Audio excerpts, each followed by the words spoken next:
I want to give all praise and glory to Yahweh Bahasham, Yahweh Shai Bahasham Ha Rakah Kodash, double honors unto our apostle elders, which ruled great millstone well, and which taught us the truth and shalom to the hopeful elect of the nation of Israel. May you endure unto the end. Shalom wa ba ba ba. This is Psalm 93, verse 1. Yahweh reigneth, he is clothed with majesty. Yahweh is clothed with strength, wherewith he hath girded himself. The world also is established that it cannot be moved. Right? So everything operates according to the law of Yahweh and his son Yahweh Shai. All right. Now, the only ones that sinned were the Israelites. All right. But you can see the world also established that it cannot be moved. Right. Let's get that in the NLT. It says, Yahweh is king. He is robed. He is robed. He is robed in majesty. Indeed, Yahweh is robed in majesty and armed with strength. Yet the world stands firm and cannot be shaken, right? Because he's in control of all things. All right. Thy throne is established of old, thou art from everlasting. Which, how did the Israelites break the covenant, right? Which is said in Lamentations 4. It says in verse 1, how is the gold the Israelites become dim? Right? Why are they lacking knowledge when they were a people of knowledge? How is the most fine gold changed, right, to reprobate? It says, the stones of the sanctuary are poured out in the top of every street. The precious sons of Zion compared to fine gold, how are they esteemed as earthen pitchers when we are as gods, the work of the hands of the potter, which is Yahweh, through his son Yahweh Shai, were we created. All right. So how did Israel become dim? Dim from finding gold? Right. It was a plan of the Lord's to bring us into trouble so that he could make room for his son to be our savior, Yahweh Shai. All right. So it tells you here it is. It's in Lamentations 2, verse 8. It says, Yahweh had purposed to destroy the wall of the daughter of Zion.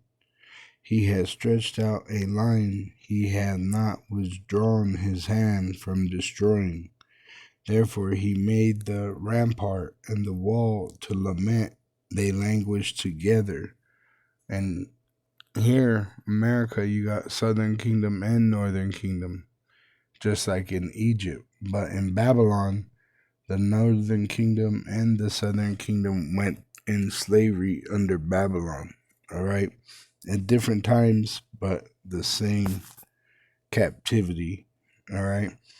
So this was the Lord's purpose. And what it was for Yahweh Shai, to be a savior, as I said before. Right? Purposed. It says to think, plan, right? Estimate, calculate, invent, make a judgment, right? To think, account, to plan, devise. Mean, be fair is what mean means. To charge, impute, reckon, which it tells you in Romans 11, 9 and 11, it says, for Esau and Jacob, the sons, being not yet born, neither having done any good or evil, that the purpose of our power, according to election, might stand, not of works, but of him that calleth, which he calleth us, the Israelites, right out of the dust of the earth. And then he says, them that are with him are chosen and faithful, which our choice is made for us. All right. This is why we remain faithful. We're not doing our own will. We're doing the will of Yahweh Ba'ashem Yahushai. It says, "It was said unto her, the elder shall serve the younger, which is Esau. He will be a slave to Jacob. As it is written, Jacob, the so-called Negro, Latino, and Native American Indian, which been scattered throughout the world in slavery, are the biblical Hebrew Israelites, the sons of Jacob. It says, as it is written, Jacob have I loved, but Esau, the so-called white race, Aishawa, meaning wasted away because he looked pale, right? Esau have I hated, the red man, the true red man, which calls himself so-called white.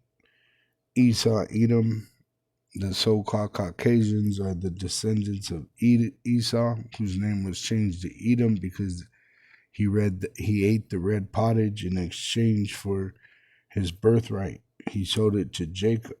All right. So these two main characters in the Bible, all right, their descendants have a curse and a blessing to live out. All right. And so we were sent off into a curse of slavery, which it says in Romans 8 and 20. I'll get it in the NLT. It says, against its will, all creation was subjected to Yahweh's curse, but with eager hope, which the elect are in hope for an expected end to this captivity. Romans 8, verse 21, I'll get it in the NLT. The creation looks forward to the day when it will join Yahweh's sons in glorious freedom from death and decay, which death will be the last enemy, right, that is defeated, because we'll have new bodies and we will not die. Talking about the Israelites. Talking about the Israelites. Excuse me. We will not die, we'll live forever. All right. But we had to go through this, all right, to get that expected end. Romans 8, verse 22, NLT version. For we know that all creation has been groaning as in the pains of childbirth right up to the present time, which we're sighing and crying right now. But he said he will save them that are crying, which is 2nd Ezra 15.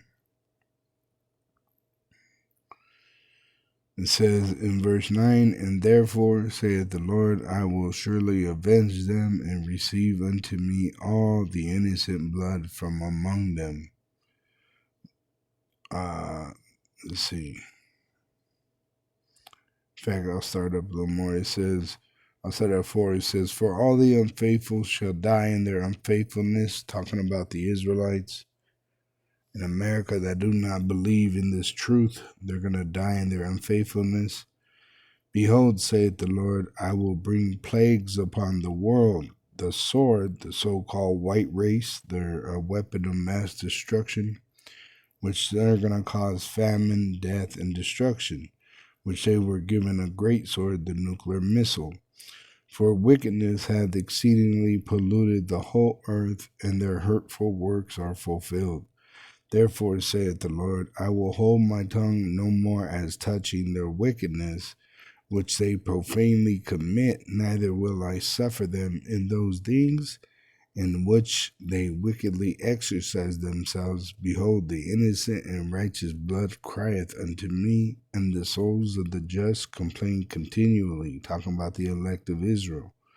And therefore, saith the Lord, I will surely avenge them, and receive unto me all the innocent blood from among them. Behold, my people is led as a flock to the slaughter, and that's happening right now, because you got these Edomites, right, with their teeth, their military, pretty much sieging the Israelites in America, which is Jerusalem.